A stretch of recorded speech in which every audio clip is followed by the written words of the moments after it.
até o versículo de número 11. Aqueles que puderem estar de pé, por gentileza.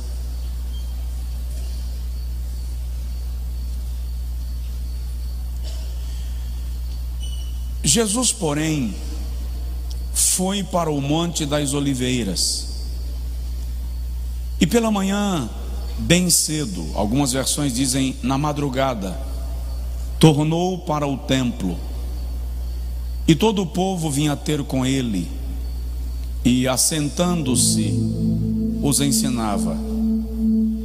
E os escribas e fariseus trouxeram-lhe uma mulher apanhada em adultério, e pondo-a no meio, pondo-a onde? No meio, disseram-lhe: mestre, essa mulher foi apanhada no próprio ato, adulterando.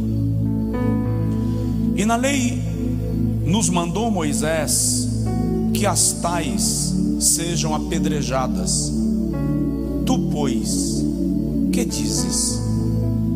E isto diziam eles, tentando-o, para que tivessem de que o acusar. Mas Jesus, inclinando-se, escrevia com o dedo na terra. Escrevia onde? Só mais uma vez, onde? Vira para o seu vizinho e fala com ele: na terra. Lindo demais isso aqui. E como insistissem, perguntando-lhe, endireitou-se e disse-lhes: aquele que de entre vós estiver sem pecado, seja o primeiro que atire pedra contra ela. E tornando a inclinar-se, escrevia na terra. Porém, ouvindo eles isto, acusados pela consciência, saíram um, a começar pelos mais velhos até os últimos. Ficou só Jesus e a mulher que estava no meio. E endireitando-se Jesus, e não vendo ninguém mais do que a mulher, disse-lhe: filha, onde estão aqueles teus acusadores? Ninguém te condenou? E ela disse: ninguém, Senhor. Ele disse: Jesus, nem eu também te condeno. Vai-te em paz e não peques mais. Diga amém. Diga assim: Senhor, fala comigo poderosamente. Amém. Pode sentar em nome de Jesus. Pergunta para o seu vizinho aí: você sabe quanto você vale?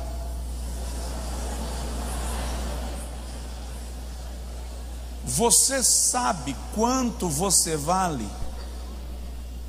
Agora diga para ele assim: eu valho sangue do Cordeiro imaculado.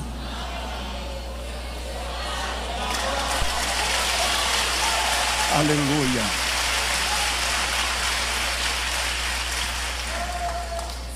Jesus não morreu por todos nós, Ele morreu por cada um de nós, de modo que o seu sacrifício não é fatiado, distribuído pela multidão. O seu sacrifício é por cada um de nós, vale para cada um. Eu quero falar um pouco hoje sobre um diálogo entre a lei e a graça. Vou tentar trabalhar para pregar de maneira mais pontual, mais pausada, visto que essa semana eu me abusei. Eu preguei aqui terça-feira, quarta noite eu preguei numa cidade chamada Porto Calvo, no interior de Alagoas. Quinta madrugada eu preguei em Goiânia. Sexta à tarde eu preguei em São Paulo. Sábado à noite eu preguei em Goiânia. E cheguei de viagem já agora no final do dia. Então, só está o mapa amassado, mas Jesus é bom. E o Senhor me trouxe esta palavra para compartilhar contigo sobre um diálogo entre a lei e a graça. Deixa eu começar por Romanos, embora eu tenha lido João capítulo 8. Nenhum texto sagrado, nenhum texto bíblico discorre de forma tão apropriada do ponto de vista doutrinário sobre a lei e a graça do que o texto de Paulo aos Romanos nos capítulos 5, 6 e 7. A epístola aos Romanos sozinha é muito rica, é muito poderosa. Doutrinariamente ela é considerada a enciclopédia do cristianismo, devido à abrangência de temas abordados pelo apóstolo Paulo ao longo dos seus 16 capítulos. No capítulo de número 5 de Romanos, o apóstolo Paulo faz dois paralelos muito interessantes. Primeiro, ele faz um paralelo entre Adão e Cristo. E Paulo revela que exatamente onde Adão fracassou, Cristo prevaleceu. Depois Paulo faz um paralelo entre a lei e a graça.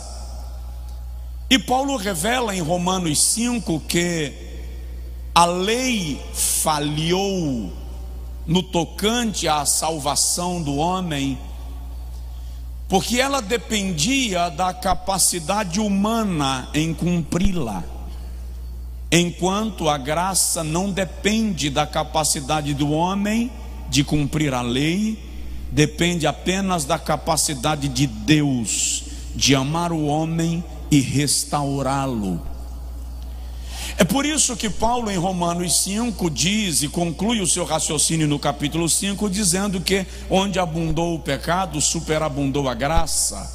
Aí ele vem no capítulo 6 dando sequência no seu raciocínio e diz que já que nós estamos debaixo da graça, então o nosso corpo não será entregue para o pecado, nem se tornará escravo do pecado, porquanto nós não estamos mais debaixo da lei, mas debaixo da graça. No capítulo 7, Paulo ainda está discorrendo sobre esse assunto, e ele trata de uma questão usando uma figura de linguagem. Paulo fala do casamento, da viuvez e do divórcio, quando a abordagem de Paulo ali não é nem sobre casamento, nem sobre viuvez, nem sobre divórcio. Ele está usando a figura de linguagem para falar que nós só estamos livres da lei, o primeiro casamento, quando para nos casarmos com a graça, o segundo casamento, se a lei morrer, se a lei for eliminada, se ela for cancelada. E aí Paulo vai e justifica e argumenta que a lei morreu na cruz do Calvário quando Jesus disse: está consumado. Então nós nos tornamos aptos para entrar na dispensação da graça. Alguém aqui diz amém? No capítulo 8 de João, ora lido, e seria tão bom se você deixasse sua Bíblia aberta aí em João 8, e se você desenvolver um hábito bem deselegante de riscar sua Bíblia. Eu sei que ele é deselegante, mas essas anotações vão lhe servir. Em João capítulo 8 nós encontramos mais um episódio da graça de Deus manifestada em favor de alguém que já estava condenado. Eu vou repetir. João 8 revela a manifestação da graça de Deus em favor de alguém que já estava condenado. Pela lógica da lei, esta mulher já estava sentenciada. Olha o que o versículo 5 diz: A lei de Moisés, ou na lei, Moisés nos mandou que ela fosse apedrejada. A lei já estabelecia, a lei já ditava uma sentença. Eles já sabiam o que deveriam fazer com ela. Ela não passaria por um julgamento, já passaria por uma execução, porque já estava previsto na lei a sentença para alguém que fosse flagrado ou flagrada, nesse caso flagrada, no crime que ela estava cometendo. A salvação desta mulher foi a sede que os escribas e fariseus tinham de testar a Jesus. Se eles não tivessem levado a Jesus para fazer dela um objeto do teste que queriam fazer Jesus passar, ela teria sido apedrejada sem salvamento. Ela não teria sido a primeira nem a última, porque, repito, a lei já determinava que ela deveria morrer. Essa era a sentença. A graça de Deus se manifesta aqui, salvando esta mulher da condenação, não obstante a lei já estabelecesse o seu resultado e o seu fim. Nesse texto, ela representa todos nós, pecadores. Romanos 3:23 diz que todos pecaram. Romanos 11:23 diz que todos foram encerrados debaixo da desobediência, então todos foram feitos pecadores. Salmo de número 14 diz que não há homem que faça o bem e nunca peque. Eclesiastes 7:29 diz que Deus criou o homem perfeito, mas o homem buscou muitos artifícios para si. Então esta mulher representa a mim, representa você, representa a nós. Os escribas e os fariseus representam a lei. E vale lembrar que eles eram os detentores da lei. Eles eram os representantes da corte. Eles eram os intérpretes e aplicadores da lei. Jesus não representa a graça. Jesus é a própria graça manifestada no meio dos homens. Alguém aí consegue dizer um glória a Deus?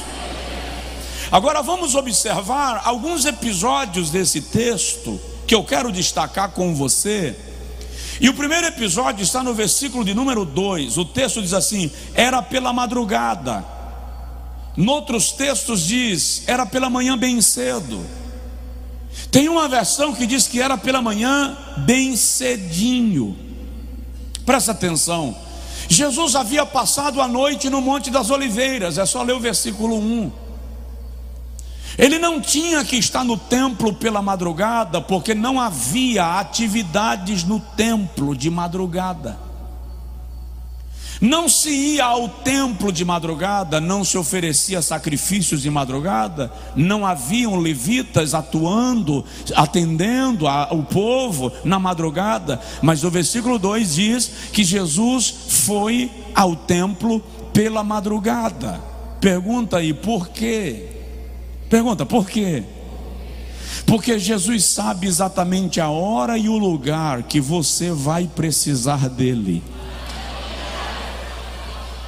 Jesus sabe exatamente a hora e o lugar que você vai precisar dele, e ele estará lá para te socorrer.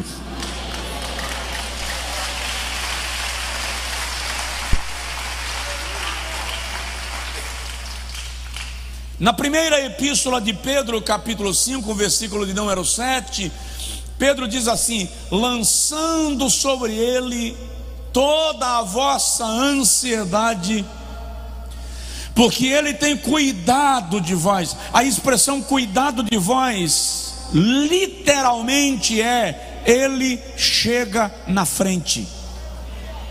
Ou seja, ele chega antes de você chegar. Qualquer que seja o momento que você esteja vivendo e você de repente está até preocupado, fica lembrando, Jesus chegou lá antes de você. Pode confiar nele e descansar nele. Era pela madrugada quando Jesus chegou. Então no versículo 3 diz assim: e os escribas e os fariseus trouxeram-lhe uma mulher apanhada em ato de adultério. Algumas versões dizem assim, em pleno ato, ou seja, houve um flagrante. Na versão que eu tenho à mão diz que ela foi flagrada no próprio ato. Agora presta atenção, quem está trazendo aquela mulher sob acusação? Os escribas, os fariseus. Os fariseus eram o movimento religioso mais poderoso de Israel nos dias de Jesus. Eu já disse aqui, numa terça dessas, que as 72 cadeiras do Sinédrio eram ocupadas por fariseus.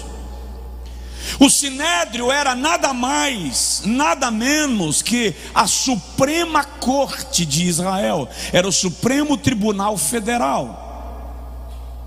Se quem está trazendo a mulher sob acusação são os juízes que proferem uma sentença, ninguém mais poderia salvá-la.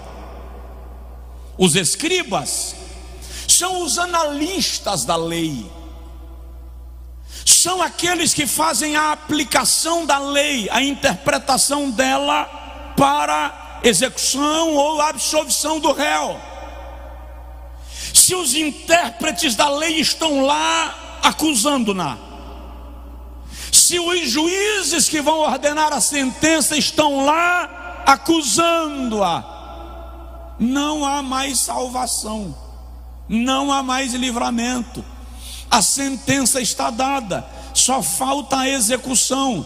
Acontece que eles estavam lá movidos por um espírito terrível de religiosidade, e por causa da religiosidade eles vêm para flagrarem a Jesus numa contradição, para testar a Jesus. E aí fica uma observação clara: a única coisa que a religiosidade sabe fazer é acusar. A graça, por sua vez, sempre abre uma porta de saída e recuperação, uma porta de restauração, uma porta de milagre. Só para seu vizinho não ficar muito convencido, diz para ele assim: você só está aqui por causa da graça. Você só está aqui por causa da graça. Se a gente esquecer da graça, a gente fica convencido, a gente pensa que é a gente, que somos nós, mas na verdade a graça nos envolveu, a graça nos alcançou. Vamos lá, terceiro ponto que eu quero destacar aqui, versículo de número 3 ainda. Você vai perceber no versículo 3 a acusação, flagrada em pleno ato. Agora, ainda no versículo 3, o texto fala da exposição pública que ela está sendo submetida. Olha o que diz o texto: e os escribas e fariseus trouxeram-lhe uma mulher apanhada em adultério, versículo 4, e pondo-a onde? Pondo-a onde? No meio da multidão, expôs ela. A questão não é só testar a Jesus, a questão é envergonhar, é tirar da mulher qualquer capacidade de reação. Até porque a lei estabelecia, e eu chego lá, que o ato do apedrejamento não podia ser um ato aleatório. Então se formava um círculo de acusadores e colocava o réu no meio para ser acusado. Salmo de número 1, o salmista diz assim: bem-aventurado é o varão que não se assenta na roda dos escarnecedores.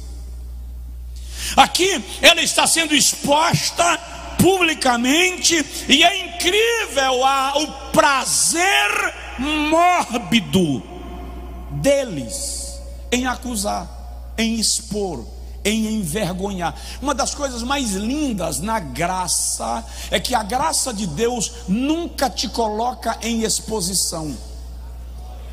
Você nunca viu Jesus dizendo para alguém que Pedro o negou. Você não vai encontrar na Bíblia Jesus contando para alguém que Pedro afundou quando caminhava sobre as águas. Você não vai encontrar Jesus acusando Paulo ou Saulo dos seus delitos pregressos. Porque o confronto da graça é dentro de você. A graça te achata, a graça te deixa despido, a graça te constrange, a graça te chacoalha, a graça te contorce, te distorce, te retorce, te mexe, te coloca do avesso, mas ninguém vê. É um tratamento entre Deus e você.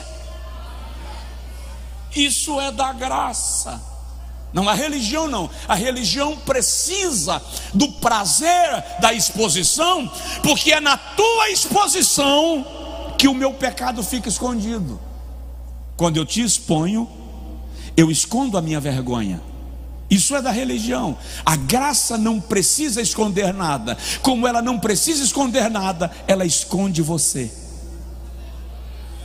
Tanto é que no dia que Jesus estava para ser preso, o texto diz que os acusadores chegaram perguntando: onde está Jesus? E a Bíblia diz que Jesus toma a frente dos discípulos e diz: é a mim que buscais. Quando ele toma a frente dos discípulos, ele está dizendo: vocês não têm nenhum problema com eles, o problema é comigo. Quando Jesus diz: é a mim que buscais, eles caem. Aí eles se levantam e perguntam: onde está Jesus? De novo Jesus diz: é a mim que buscais. Eles caem de novo, se levantam e de novo perguntam: onde está Jesus chamado Cristo? E Jesus diz: é a mim que buscais, o assunto é comigo. Diz aí para o seu vizinho: o teu assunto é com Jesus. O teu assunto é com Jesus. Seu negócio é com Deus. Diga amém. Ai, como Deus é cheio de benignidade. Versículo 5: e na lei nos mandou Moisés que as tais devem ser apedrejadas. Lá vai. Tu, pois, que dizes? Note que a questão aqui não era saber o que fazer. Eles já sabiam. Eles vieram respaldado pela lei. O artigo da lei estava na ponta da língua. A questão aqui era testar a Jesus. De que maneira, pastor? Se Jesus dissesse: apedreja a mulher, ele contrariaria toda a sua pregação de amor. Se Jesus dissesse: vocês não vão apedrejá-la, Jesus então se tornava conivente do delito dela e poderia ser acusado de obstrução da lei. Não há saída para ele. Condena a mulher e contraria a sua pregação. Absolve a mulher e contraria a lei. Pergunta para a pessoa que está do seu lado: em que grupo você está? Você está no grupo dos que acusam ou no grupo dos que restauram? Você sabia que Deus chamou a gente para ser instrumentos de restauração? Você sabia que não há nada mais gostoso do que um dia você encontrar alguém e esse alguém dizer assim: aquela palavra que você me deu salvou minha vida. salvou o meu casamento, salvou o meu filho. Esses dias eu encontrei alguém em algum lugar do Brasil, e a pessoa disse assim: pastor, hoje eu sou pastor, mas eu aceitei a Jesus numa pregação sua na Irlanda, 12 anos atrás. Eu lembro que eu estive lá, mas eu não consigo nem lembrar o nome da cidade. Mas uma semente ficou lá e germinou, brotou. Provoca o vizinho e fala com ele: sabia que você foi chamado para restaurar?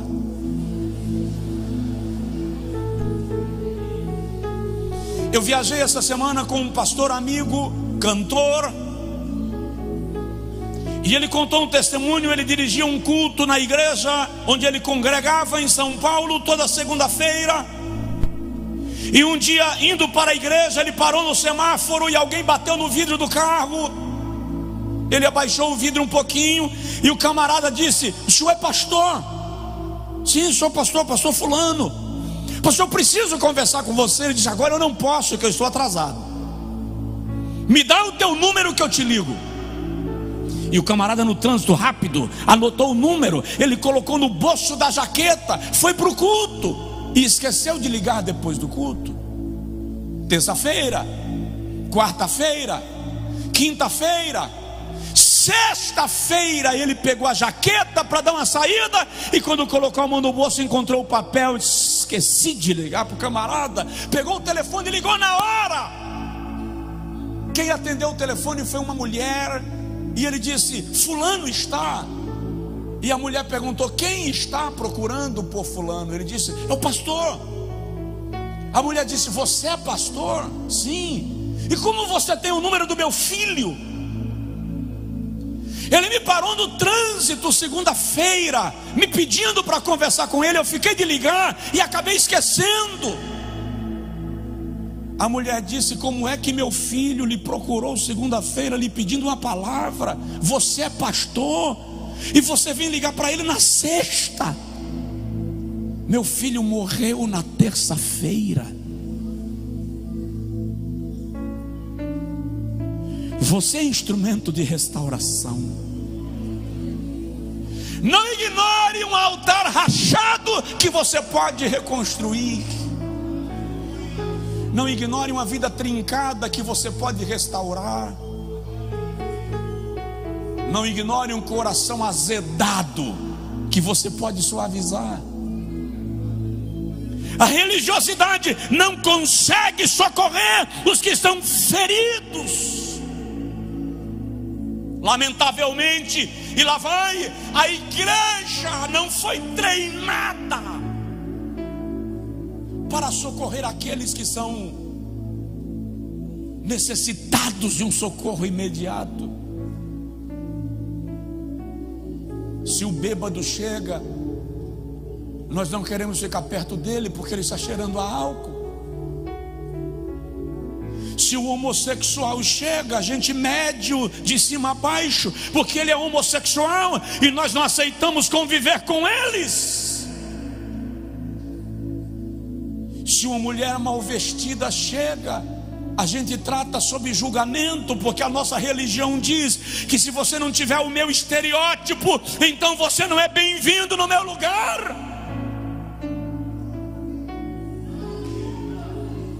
Se o mendigo mal cheiroso entrar no templo, nós vamos despachá-lo. Afinal de contas, nós usamos perfume importado. Nós só ignoramos que a graça não olha a roupa da mulher mal vestida, os trejeitos do homossexual, o cheiro do morador de rua. A graça sente cheiro da alma. A graça sente o cheiro da alma. A graça jamais despreza. A religião não deixa Zaqueu entrar no templo. A graça pede para dormir na casa de Zaqueu. A religião religião não permite o leproso conviver socialmente. A graça diz: seja limpo. A religião deixa o ferido à beira do caminho agonizando. A graça desce do cavalo, aplica azeite nas feridas para curar, leva-o ao hospital e paga a conta na cruz. E ainda diz: se isto não for suficiente, na minha volta eu pago a diferença. A religião olha para o ladrão e diz: crucifica. A graça olha para o ladrão e diz: hoje mesmo você estará comigo no paraíso. Esta é a graça.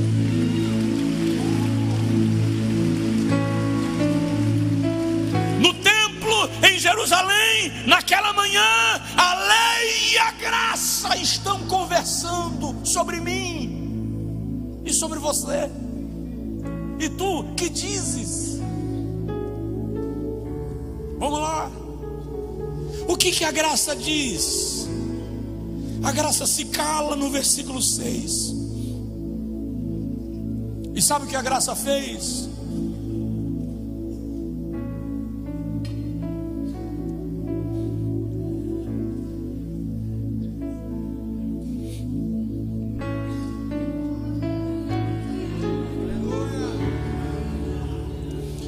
A graça está nos ensinando duas coisas extraordinárias aqui para o nosso dia a dia. Primeiro, não tenha pressa em responder nada. Segundo, a lei se exaspera quando a graça escreve. Porque a lei quer a sentença, a graça quer a história. Então a graça está escrevendo. A lei isola a história e julga o ato. A graça cobre o ato e honra a história. E é interessante, o que será que Jesus escrevia? Alguns dizem que Jesus estava no chão escrevendo o decálogo da lei, repetindo os mandamentos. Outros dizem que Jesus estava escrevendo o pecado de cada um deles. E é por isso que à medida que ele escreve, o texto diz que eles foram sendo acusados pela sua própria consciência. Jesus não os acusou, Jesus apenas escreveu. Fala aí com o seu vizinho: Jesus não te acusa, Jesus apenas escreve.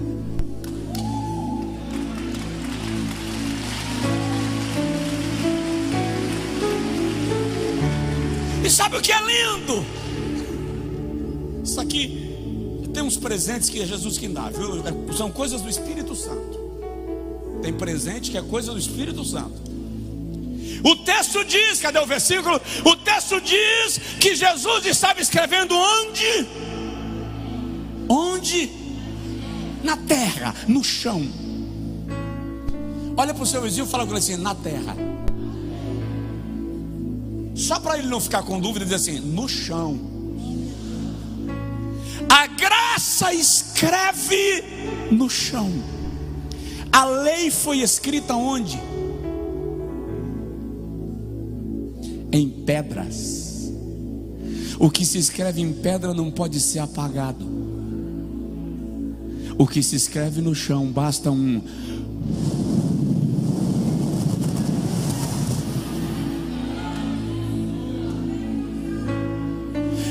O que foi escrito em pedra, para ser revogado, teve que ser quebrado. Quando as tábuas da lei foram quebradas, ficou sinalizado que em algum momento a lei seria revogada. Ninguém entendeu, mas Mas quando Moisés pegou a primeira tábua da lei, escrito em pedra pelo dedo de Deus, e Moisés quebrou, Jeová diz: agora eu não vou escrever mais. Quem vai escrever na pedra é você, porque a primeira você quebrou. O que Deus está dizendo é: aquilo que eu escrevi não pode revogar, mas aquilo que você escreve eu revogo quando eu escrevo na terra.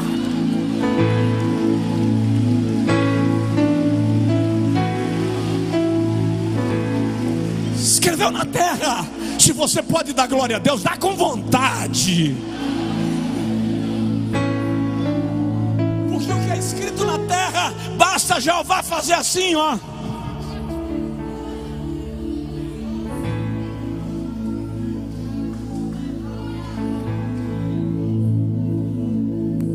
Os que te condenam querem escrever em pedras, mas a pedra foi quebrada. Jesus escreve na terra, porque o que escreve na terra, o vento da graça cobre. A mão de Jeová desfaz, anula. Olha para o seu vizinho e diz para ele assim: você não está condenado.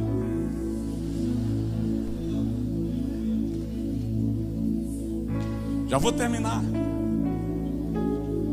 Aí Jesus diz assim, diz o versículo de número 7, que eles continuaram insistindo. E como eles continuavam insistindo, eles perguntaram de novo a Jesus. Aí Jesus escrevendo, endireitou-se. Aqui é mais ou menos assim, ele está escrevendo. Como eles continuam insistindo, Jesus para e olha para eles. Aquele entre vocês, ele já escreveu no chão, que não tiver nenhum pecado,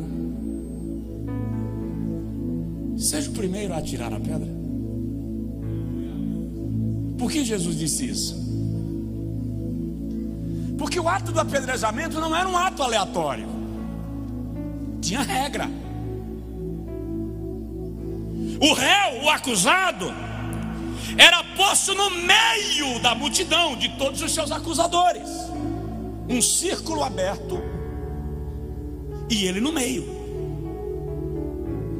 Alguém se aproximava, um escriba, claro, e lia a sentença, lia o crime e a sentença baseado na lei. Então se chamavam as testemunhas para confirmar o ato. Naquele caso não precisava de testemunha, porque ela fora flagrada em ato. Depois disso, do meio da multidão,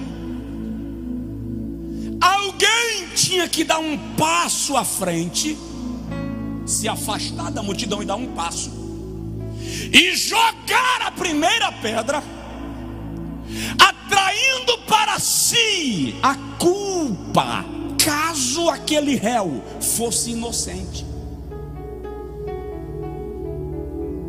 Se fosse uma falsa acusação, quem atirou a primeira pedra se tornava responsável diante de Deus e diante da lei. Quando Jesus diz: aquele entre vós que foi inocente, dá um passo à frente, atira a primeira pedra. O que Jesus estava dizendo era: o fato de o pecado de vocês ser diferente do pecado dela, não lhes torna menos pecadores do que ela. Vocês também quebraram a lei em alguma área, e quem quebrou a lei em alguma área não está em condição de condenar a outro em área qualquer, porque você quebrou a lei. É como se Jesus dissesse: o único aqui que está em condição de condená-la é exatamente aquele que tem a palavra de restauração. Sou eu.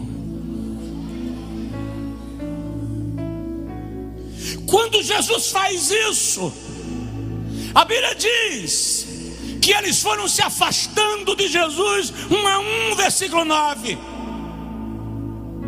Acusados pela sua própria consciência. Ou seja, você pode esconder os seus pecados diante dos pecados de outro, mas você não pode esconder os seus pecados diante da sua consciência. Não dá. Eles vão saindo. Aqui eu concluo. Porque quando eles vão saindo, 1 a 1, do mais velho ao mais novo, Jesus olha para ela e faz assim: filha. Me apaixonei por isso, porque Jesus teve contato com mulheres o seu ministério inteiro. Elas, diz a Bíblia, que as mulheres o serviam com os seus bens. Em Lucas 7, uma mulher prostra-se aos seus pés chorando, humilhada pela sua própria vergonha. Mas esse é o único caso na Bíblia que Jesus olha para uma mulher e chama de filha. A paternidade de Deus estava ali. O Pai estava presente. Filha, onde estão os teus acusadores? Ninguém te condenou? Ela disse: não, Senhor, ninguém me condenou. Ele disse assim: nem eu te condeno. Ei,